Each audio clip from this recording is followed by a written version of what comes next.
Why are leaders the loneliest people? Did you know that recent research suggests that the loneliest people in the world are leaders and CEOs? They're surrounded by people every day and still carry responsibilities that few others truly understand.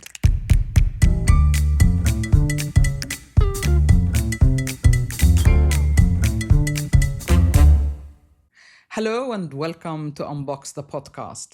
I'm Sahar Huneidi Palmer, your host. When I came across this finding, I wasn't particularly surprised.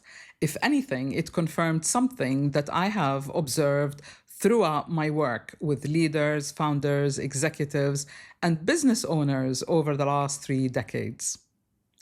Success changes many things, but it shouldn't remove our humanity.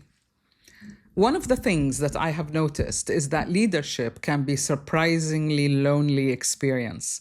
From the outside, people often see achievement, influence, confidence, but they rarely see the responsibility, the pressure, the difficulty of decisions that need to be made that sit behind them. Many leaders become the person everyone turns to when things are uncertain. They expect to provide answers, direction, reassurance, while navigating the same uncertainty themselves. They may be supporting employees, clients, stakeholders, and family members all at once. Yet very few people stop and ask, who is supporting them? I reflect on the research behind today's episode. I found myself wondering whether loneliness is actually the issue. I think loneliness is often a symptom of something deeper. The deeper issue is disconnection. People become so focused on managing demands around them that they gradually lose touch with what is happening within them. They stop noticing how tired they are, how much pressure they're carrying, what their intuition might be telling them. Over time, they become disconnected from their needs, their own well being, and sometimes even the reason they started their journey in the first place. That is where today's conversation begins. Because before we talk about leadership, we need to talk about the person behind the leader.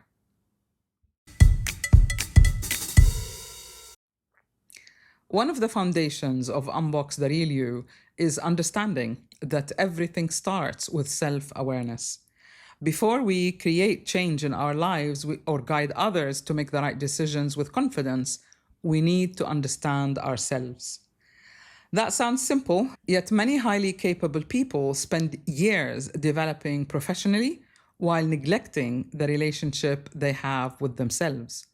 They know how to build businesses, manage teams, and solve problems, yet they struggle to recognize when they are exhausted, overwhelmed, or no longer aligned with the life they've created. I often say that life is constantly communicating with us. The challenge is not that life is silent, but that we become too busy to listen. Life gives us feedback through our body, through our emotions, and through our intuition. It lets us know when something is working, when something is not, and when we are drifting away from ourselves. Many leaders ignore these signals because they're focused on solving the next problem, reaching the next goal, meeting the next deadline. Eventually, however, life finds a way to get our attention. Sometimes it arrives as exhaustion, sometimes as frustration, and sometimes as a growing sense that something feels wrong, even when it appears to be right on paper. Over the years of my work with people who looked successful from the outside, but they really felt disconnected on the inside. I remember one executive who had achieved most of what he had spent his years working towards. His business was growing, his career was progressing, people around him viewed him as very successful. Yet when we sat together, the overwhelming feeling he described was emptiness. Nothing was wrong with the business, the strategy, or the numbers. What was missing was connection with himself. He had become so focused on carrying the organization that he stopped paying attention to the person carrying it. I have seen versions of this so many times. The details change, the industry changes, and the title changes, but the patterns remain remarkably similar. People become very good at managing the external world while losing touch with themselves, with their internal world. This is why the 4 dimensions of change are important. Whenever I work with someone who feels stuck, lost, overwhelmed, or uncertain, I explore what is happening across the whole person. What is happening physically? What is happening with emotions? Which ones are ignored? What beliefs are influencing the way they see themselves and their situation? And how are these beliefs shaping the actions they take every day? What often appears to be the leadership issue turns out to be a misalignment issue. I frequently find that the body is exhausted, emotions have been neglected, and the mind is operating from beliefs that no longer serve the person or even apply to whom they have become. When these beliefs drive daily decisions, people find themselves living in ways that no longer reflect who they are or what matters to them most. This is one reason why I believe human connection has become so important.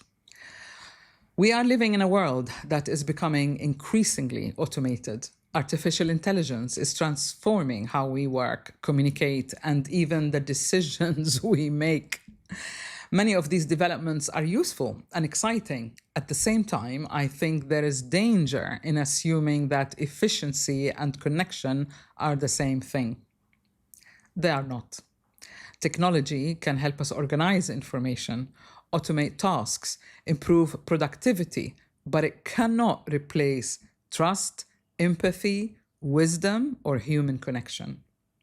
In many ways, I believe the more advanced technology becomes, the more valuable these qualities will become. This is especially true for leaders. People don't simply respond to expertise, they respond to authenticity. They respond to trusting the person. They respond to leaders who are present enough to understand what is happening beneath the surface. That brings me to intuition. I have often described intuition as one of the most overlooked forms of intelligence. Many people imagine intuition as something separate from our daily life or different. Intuition helps us notice patterns, recognize shifts, and sense when something is no longer aligned. It works alongside logic rather than competes with it. The strongest leaders I have worked with rarely rely on logic alone. They gather information, examine facts, and think strategically, while also paying attention to what they sense on a deeper level. They may pride themselves with being pragmatic. However, intuition, creativity, and imagination are closely connected. After all, whatever we cannot imagine, we cannot realize. As we move further into an AI-driven world, I believe human capacity becomes even more important. Halfway through today's conversation, I would like to invite you to reflect on something today.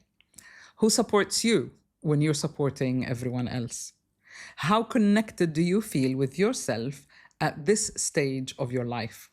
Are you listening to the signals of your body and your intuition? What is your intuition giving you? Or have you become so focused on what is demanded of you that you stopped paying attention to what's happening inside? If today's episode resonated with you, I invite you to visit my website, saharhuneidi.com, and explore my books, my latest ebooks, guided tools, and you will help yourself to connect with yourself. You will strengthen your self-awareness and navigate your life with greater clarity. You will find all the links in the show notes. As I prepared this episode, I kept returning to one thought.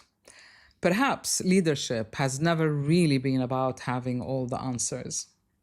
Perhaps leadership is about remaining connected with ourselves, with our sense of humanness, while carrying responsibility. And to those peoples whose lives are affected by your decisions.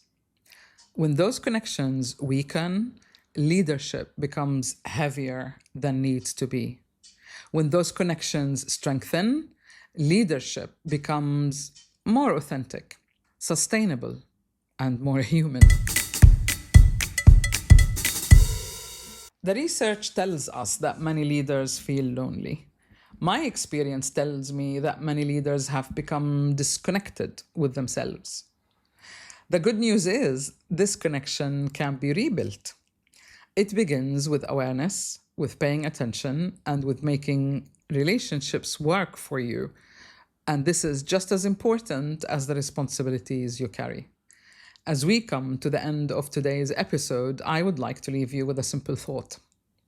No matter how advanced technology has become, how much artificial intelligence changes the way we work, or the fast world continues to, to become even more fast, our humanity remains one of the greatest strengths. Our ability to connect, care, listen, and imagine is not a weakness. It is part of what makes us effective leaders, supportive colleagues, caring partners, and compassionate human beings. Many leaders' challenges are not strategy problems, they're connection problems. And every meaningful connection begins with the relationship we have with ourselves. Thank you for joining me on this episode of Unbox the Podcast. If you have enjoyed today's conversation, please subscribe. I know many of you listen, and I'm grateful for the support. Subscribing helps the podcast to be found by more people so that they can follow these conversations. And I want to give a special shout out to podcast listeners from Manhattan, Florida, Georgia, Texas, and California. Thank you for the 30,000 downloads last month. Thank you. Until next week, have the courage to be you. Show up, stay true. See you soon.